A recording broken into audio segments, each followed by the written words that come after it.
We got some big news from Kyrie Irving today. Well, first it came out from the Nets that basically until Kyrie Irving gets vaccinated, he's not participating. Um, but then we learned a little bit later on, and we'll get into this from Shams, uh, the exact reason why he's not getting the vaccine. But Kyle, Tim, I would just love to get your initial thoughts on this news about Kyrie not participating this season. Well, I would like to say that I'm surprised, but truthfully, I'm not at the moment. I feel like this is the guy that's kind of beat to his own drum for a long time. You're talking about the guy who forced his way out of Cleveland, forced his way out of Boston. I don't really necessarily know if he really loves to play basketball at this point, by the way things are sounding. He trashed Nike this offseason for his shoe not being what he wanted.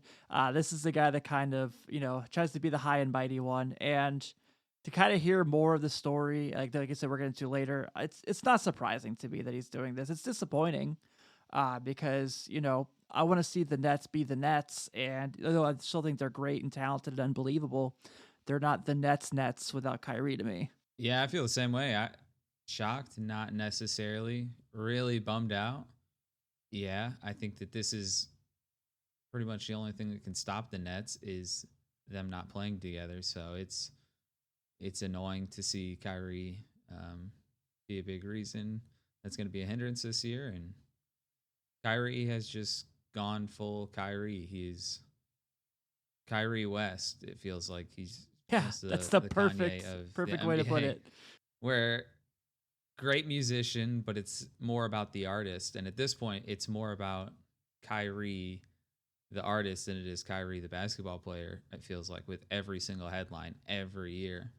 Yeah, I saw a stat today that said Kyrie Irving has missed 28% of his team's regular season games in his career and 32% of his team's playoff games in his NBA career. And to put in context, he's been on teams that are in the playoffs every year for about 8 years now. Yeah. Yeah.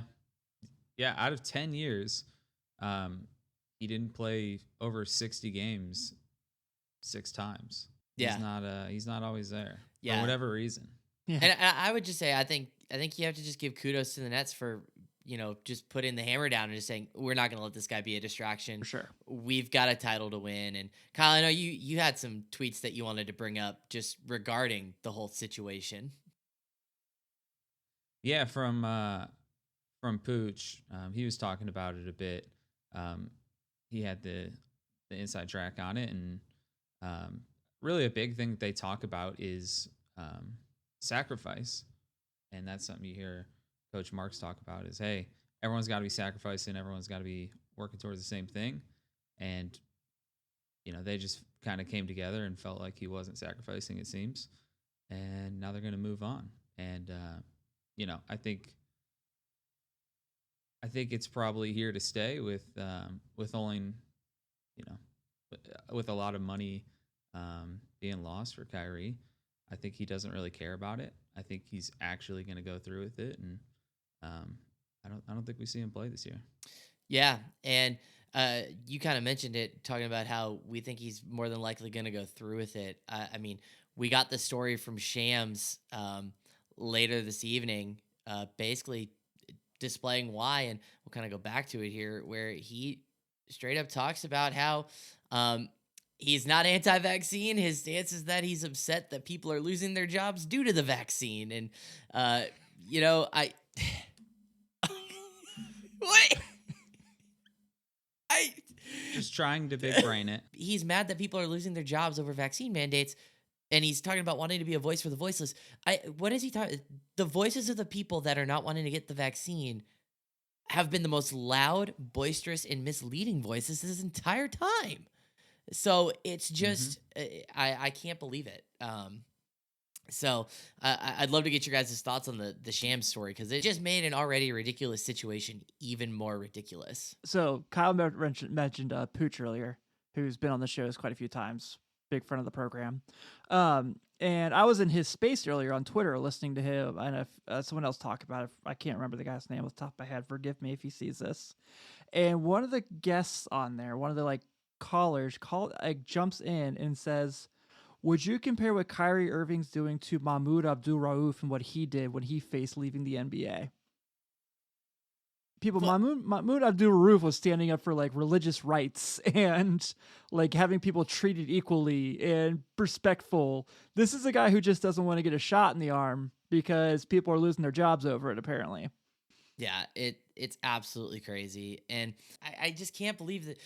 I really thought when I saw the article drop, I thought we were gonna get something that wasn't this. I don't know what else I expected, but it certainly wasn't this. Yeah, this seems like it's gone about as poorly as it could for the Nets.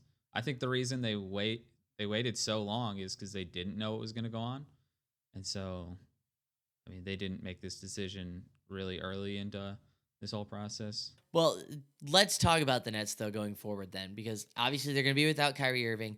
Um, Actually, currently, if you look at the depth chart that ESPN has listed for them, Kyrie Irving is not even listed on the roster. So, Thought that was kind of funny. yeah, Mm. what are your guys' thoughts about where does Brooklyn go from here as far as their rotation? Kyle, I know one guy that you're thinking is going to have a really big role, or maybe not I say big, but a role that's going to grow even more than we thought is going to be the rookie Cam Thomas out of LSU. Yeah, Cam Thomas, he's going to be one of the newer guys to come in. 27th pick, a guy that was a little shocked fell that late in the first round.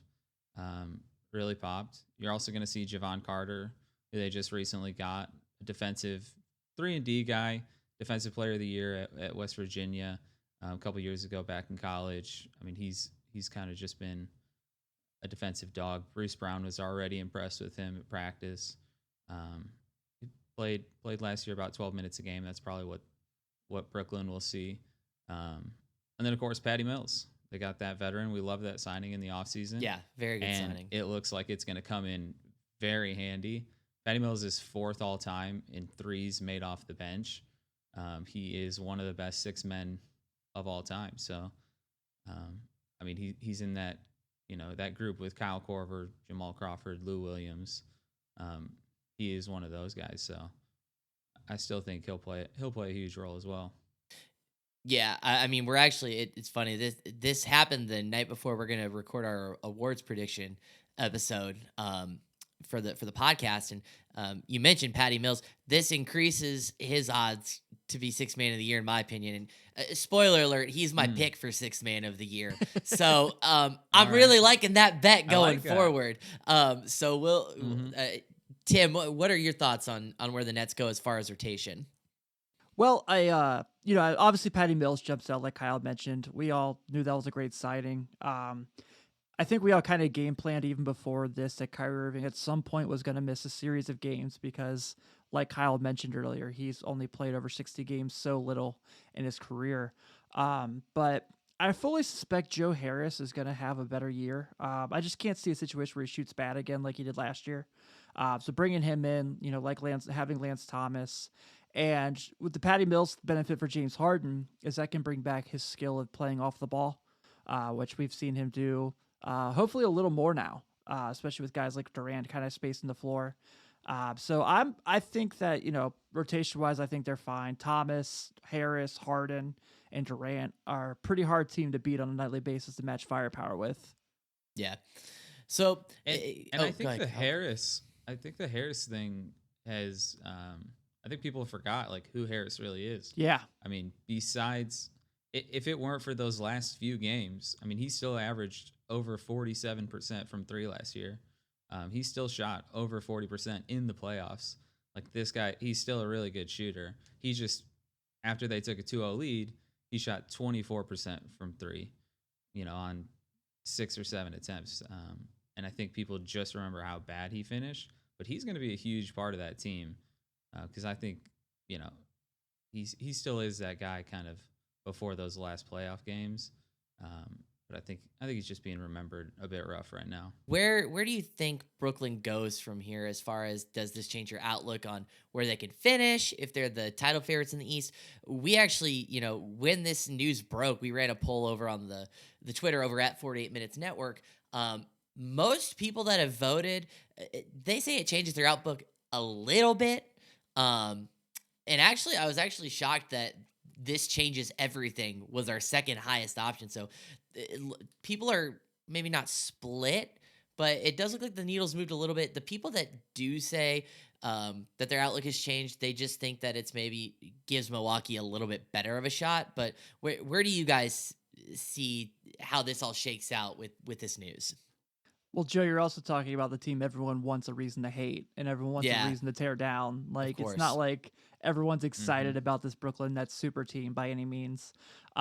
So yeah, I fully suspected people would kind of be like, "Ha, that's where I can get them. That's where I can bring them down a notch."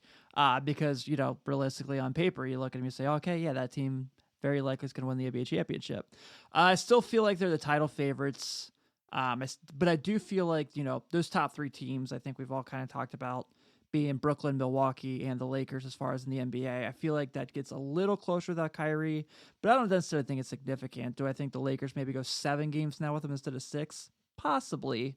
But I'm not necessarily going to make that bet and run to Vegas with it. I think it takes the Nets from a 1 and from Milwaukee to a 2. It takes the Nets from a 1A and Milwaukee to a 1B for me. I feel Like, that.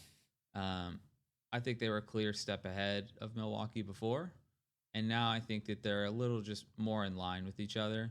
And so really that's the series I'm looking at, because I think whoever comes out of that series is going to win the title. So, um, yeah, I think that I would still say they're my favorite to come out, Yeah. but just not sizably, noticeably better for me.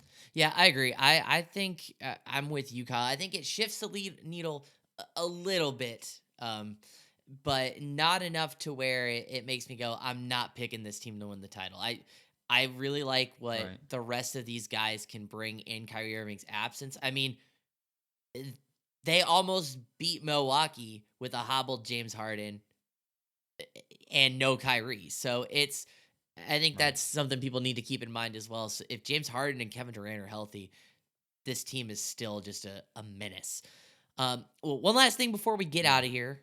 Um, the other thing that I thought was interesting from Shams's piece is a quote that rival teams believe the Nets would be open to a significant trade offer for Irving. Kyle, as our resident trade machine fiend, what you got for us? All right. So I think that if he goes to the Eastern Conference, the one that I like the most is going to the Pacers from Malcolm Brogdon and T.J. Warren. No, I think that get it out of here. Coach Carlisle.